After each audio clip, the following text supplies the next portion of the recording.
Hey everyone, welcome back to Ibiza Solutions.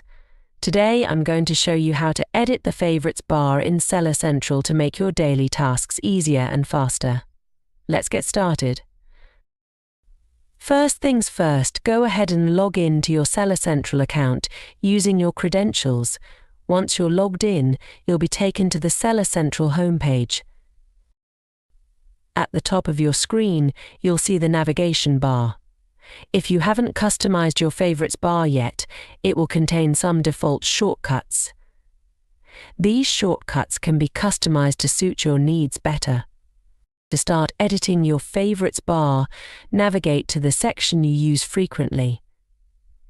Let's say you often use the Manage Inventory and Manage Orders page. Navigate to that page first.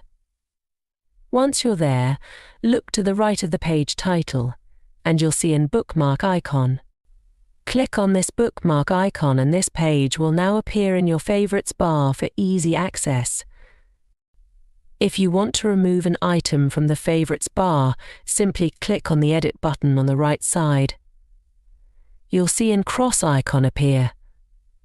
Click it, and that item will be removed from your favorites.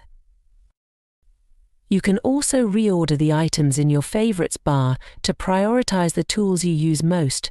To do this, just click and drag the items around to your preferred order. And that's it. Editing your favorites bar in Seller Central is a quick and easy way to make your daily tasks more efficient. Don't forget to subscribe for more useful content like this.